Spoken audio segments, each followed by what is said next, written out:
Hello everyone, कैसे हैं आप लोग। आज हम स्टार्ट करने जा रहे हैं आईयूपीएससी name for aldehydes. I hope आपने कॉमन नेम फॉर अल्डिहाइड्स देख लिया है। लास्ट वीडियो में हमने कॉमन नेम डिस्कस किया था अल्डिहाइड्स का। अगर वो वीडियो नहीं देखा है प्लीज़ एक बार जाकर वो वीडियो देख लीजिए। आज हम आईयूपीएससी नेमिंग डिस्कस करने वाले हैं। काफ़ी इंपॉर्टेंट कॉन्सेप्ट होता है ये।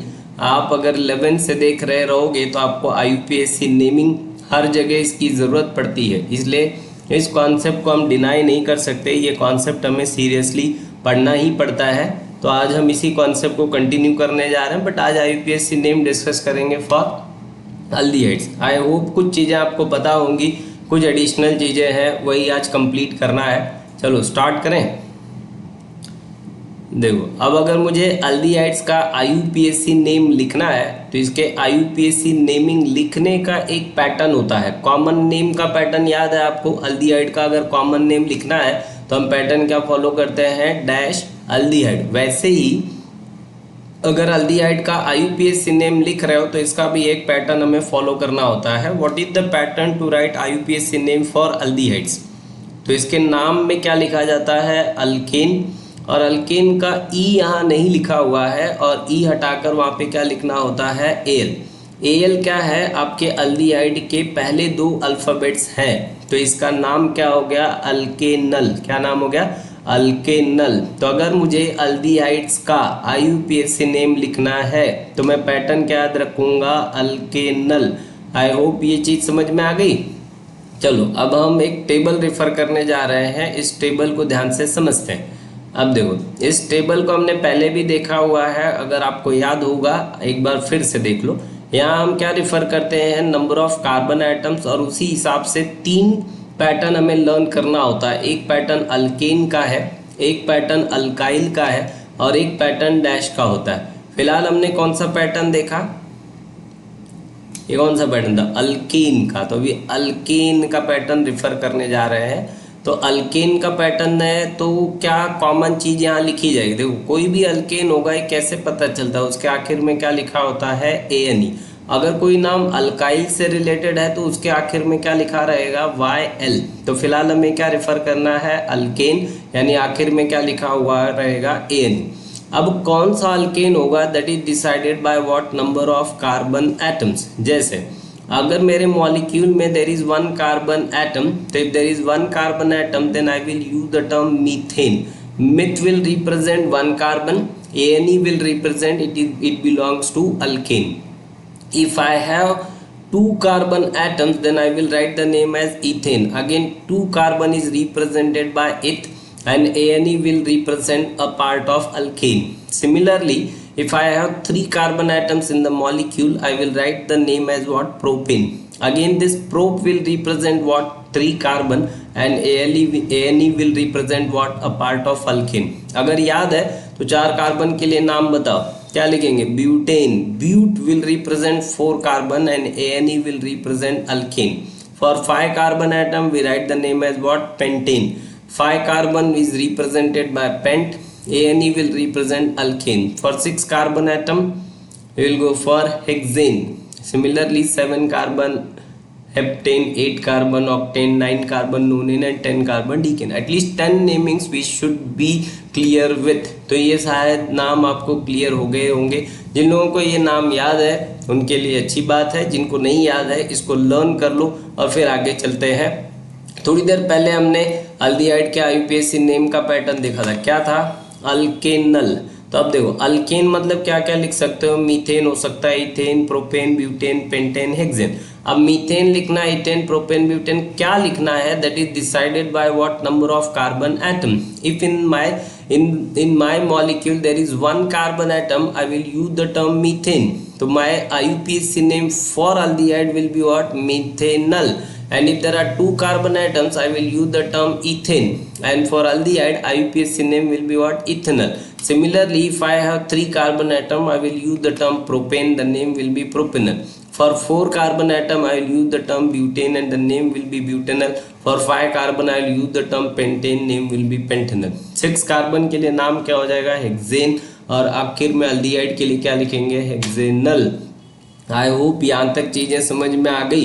अगर ना समझा हो तो वीडियो पॉज कर लेना, एक बार इस टेबल को पूरा लर्न कर लेना, लिख कर प्रैक्टिस किया करो नाम। अगर आप लिखोगे आपको चीज़ें ज़्यादा दिनों तक याद रहती हैं, आप स्पेलिंग मिस्टेक्स नहीं करते, तो इसलिए लिखने की आदत बना लो और उसी बेसिस पे आप आगे जाओगे। समझ में आ गई बात? चले आगे, चलो अब हम एग्जाम्पल्स लिखेंगे एक एक करके। देखो अल्डिहाइड का आईयूपीएसी नेम, उसका पैटर्न दिमाग में बिठा लेना, अल्केनल।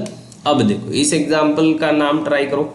देखो अब इसका क्या नाम होना चाहिए, समझ में आ रहा है? देखो there is how many carbon atom 1, तो एक कार्बन के लिए क्या टर्म इस्तेमाल होगा बोलो, मीथेन। अब ये आईयूपीएसी नेम किसका है, अल्डिहाइड भाई साहब का है ना, तो अल्डिहाइड के लिए हम आखिर में क्या लिखते हैं, एल। तो जो अल्केन है उसका ई हट जाएगा और उसकी जगह पे आ जाएगा एल, तो इसका नाम हो जाएगा मीथेनल। क्या हो जाएगा, मीथेनल। शायद ये नाम समझ में आ गया। अच्छा मीथेन क्यों लिखे, because there is one carbon. L क्यों लिखा गया, because it contains aldehyde functional group. देखो कितना सिंपल है, यही आपको अब बाकी नेमिंग में भी करना है। चलें ट्राई, चलो अगला एग्जाम्पल देखो। अब इसका नाम बता सकते हो, देखो वीडियो पॉज करो, ट्राई करो, नाम लिखो और फिर क्रॉस चेक करो कितने कार्बन एटम है इसमें, 2 है, तो 2 के लिए क्या नाम लिखना चाहिए, इथेन। अब आईयूपीएसी नेम लिखना है भाई, किसका लिखना, अल्डिहाइड, तो क्या लिखना चाहिए, इथेन, और आखिर में क्या लिखना चाहिए, एल, तो इसका आईयूपीएसी नेम क्या हो जाएगा, इथेनल। क्या हो जाएगा, इथेनल। क्लियर? चलो अब देखो अगला एग्जाम्पल देखो, कितने कार्बन एटम दिख रहे हैं ये भाई साहब के पास, तो ये भाई साहब के पास देखो 3 कार्बन हो, 3 कार्बन के लिए क्या लिखें बोलो, प्रोपेन। अल्डिहाइड है इसलिए क्या करें, इस ई को हटा देते हैं और वहाँ क्या लिख देंगे, एल लिख देंगे, तो इसका नाम हो जाएगा प्रोपेनल। क्या अब भी कोई डाउट है? चलो इतने नाम समझ में आ गए, very good, we are the good learners, है ना, ऐसा अपने आप को समझाओ और फिर आगे चलो। चलो अब इस एग्जाम्पल को ट्राई करो। देखो अब इसमें कितने कार्बन एटम दिख रहे हैं, काउंट करो, 1 2 3 4, कितने कार्बन हो गए, 4 कार्बन के लिए क्या नाम लिखा जाए, ब्यूटेन। अल्डिहाइड है ना, तो क्या करें, ई हटा दो, उसकी जगह पे एल लिख दो, हो जाएगा नाम ब्यूटेनल। क्लियर है चीजें? Very good. चलो अपने आप को समझाओ, we are the good learners, we are the good learners. चलो अब इसमें कार्बन काउंट करो भाई, कितने कार्बन है, 5 है ना, 5, तो 5 कार्बन के लिए क्या लिखें बताओ, पेंटेन। और अल्डिहाइड है इसलिए क्या लिखें, एल, तो लिख दो, तो आईयूपीएसी नेम हो गया पेंटेनल। क्या हो गया, पेंटेनल। Yes very good. चलो अगला एग्जाम्पल देखो, अरे ये क्या आ गया, ओहो ये तो काम बढ़ा रहा है ना। चलो अब तक तो बहुत लड्डू पेड़े खा लिए भाई, अब ये नाम देखो, ये नाम थोड़ा सा डिफिकल्ट है। अब ये आपके आईयूपीएसी नेमिंग का कॉन्सेप्ट चेक करने जा रहा है। अब देखो क्या कहता है आईयूपीएसी नेम, इसमें कुछ रूल्स आपने पढ़े थे। पहला रूल याद है, तो what is the first rule for writing the IUPAC name, तो पहला रूल है selection of the parent chain. तो भाई अब आपको सिलेक्ट करना है पेरेंट चेन, सिलेक्ट करो। कितने कार्बन की चेन यहाँ ले सकते हो इन द पेरेंट चेन, 1 2 3 4, 4 से ज़्यादा कार्बन आइटम नहीं आएंगे, तो 4 कार्बन के लिए क्या नाम लिखना चाहिए, ब्यूटेन, तो 4 कार्बन के लिए ब्यूटेन लिख दो। लेकिन ये भाई साहब छूट गए ना अभी, तो इनके लिए क्या किया जाए, तो थोड़ी कहानी आगे बढ़ाते हैं। तो पहला रूल तो था selection of the parent chain, दूसरा रूल याद है क्या है बोलो, तो दूसरा रूल है numbering of the parent chain. अब इसका नंबरिंग करना है ना भाई, या तो numbering left hand side terminal carbon से कर सकते हो या फिर राइट हैंड साइड से। कहाँ से करें, कॉन्सेप्ट याद है, कहाँ से करना चाहिए, फंक्शनल ग्रुप के हिसाब से करना है ना भाई। तो functional group right hand side से लीस्ट नंबर पर आ रहा है, तो राइट से नंबरिंग करोगे तो this will be first carbon, तो ये सेकेंड हो जाएगा, ये थर्ड और ये फोर्थ। अगर आप लेफ्ट से नंबरिंग कर देते तब आईयूपीएसी नेम की इंसल्ट करते, है ना। उसने समझाया कि भाई प्रेफरेंस दिया जाता है नंबरिंग में फंक्शनल ग्रुप के हिसाब से, and functional group should get the least possible number, तो इसलिए फंक्शनल ग्रुप पहचानना सीखो। तो ये था फंक्शनल ग्रुप, यहाँ कोई फंक्शनल ग्रुप नहीं था। अगर आप यहाँ से नंबरिंग करते तो ये फर्स्ट कार्बन अगर होता तो ये second third fourth, functional group चला जाता फोर्थ कार्बन पे, जो रूल के हिसाब से सही नहीं है। इसलिए नंबरिंग कहाँ से करें, राइट हैंड साइड से। तो क्या नंबरिंग का केस क्लियर हो गया? चलो, अब नंबरिंग में ये फर्स्ट कार्बन, ये सेकेंड और ये थर्ड, तो तीसरे कार्बन पे ये वाला ग्रुप दिखा और इस ग्रुप को बोलते हैं सब्स्टिट्यूएंट। सब्स्टिट्यूएंट, तो अब लिखते हैं मॉलिक्यूल का नाम। तो तीसरा रूल यही है भाई, मॉलिक्यूल का नाम लिखना चाहिए।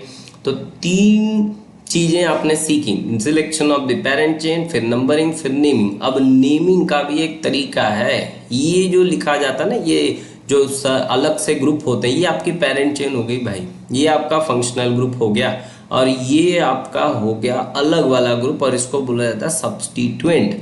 तो पहले लिखी जाती है नेमिंग में सब्स्टिट्यूएंट के बारे में इंफॉर्मेशन। तो देखो, तो सबसे पहले लिखोगे सब्स्टिट्यूएंट के बारे में, फिर लिखोगे पेरेंट नेम, और फिर लिखोगे फंक्शनल ग्रुप। तो पहचानो सब्स्टिट्यूएंट में कितना कार्बन दिख रहा है, 1 कार्बन, और सब्स्टिट्यूएंट के लिए पैटर्न होता है अल्काइल का। तो 1 कार्बन के लिए मिथ लिखेंगे, अल्काइल है तो वायल लिखेंगे, तो नाम हो जाएगा मिथाइल। तो ये भाई साहब का नाम है मिथाइल। अच्छा, इनको हवे में तो रखा नहीं गया भाई, इनको अटैच किया गया है ना, किससे अटैच किया, कार्बन नंबर 3 से। तो इनकी पोजीशन बताना भी ज़रूरी है। ये मिथाइल आपका इस कार्बन पर भी हो सकता था, तो इसीलिए आपको इसकी पोजीशन बताना ज़रूरी है। फिलहाल ये भाई साहब किसके साथ अटैच्ड है, this is attach with the 3rd carbon, तो मैं लिखूंगा 3, इनकी पोजीशन बताऊंगा 3, और इनका नाम लिखूंगा मिथाइल। तो इस हिसाब से सब्स्टिट्यूएंट का नाम हो गया 3 मिथाइल, 3 मिथाइल। पेरेंट नेम, कितने कार्बन की चेन थी ये, 4, तो 4 के लिए नाम क्या लिखे थे, ब्यूटेन, तो पेरेंट नेम लिखेंगे ब्यूटेन। बट यहाँ फंक्शनल ग्रुप भी है, कौन सा, अल्डिहाइड, तो अल्डिहाइड के लिए क्या लिखते हैं, एल लिखते हैं, एल लिखते हैं, एल लिखते हैं। तो ब्यूटेन का ई हटा दोगे, वहाँ एल आ जाएगा। पूरा नाम पॉज करो वीडियो और खुद लिखो, और फिर से क्रॉस चेक करो, देखा जाए नाम। चलो, तो क्या लिखा मैंने, 3 मिथाइल, 3 मिथाइल। 3 ने क्या बताया, पोजीशन, किसकी पोजीशन, मिथाइल की, जो ये है। ब्यूटेन ने क्या बताया, 4 कार्बन की पेरेंट चेन, और एल ने क्या बताया, it contains aldehydic functional group. क्या ये पूरा नाम समझ में आ गया। चलो, एक और एग्जाम्पल ट्राई करो। अब अगर समझ गए तो बोलो फटाफट। यहाँ पे selection of the parent chain, कितने कार्बन की चेन पॉसिबल है, 4, तो 4 कार्बन के लिए क्या नाम लिखेंगे, ब्यूटेन, ब्यूटेन।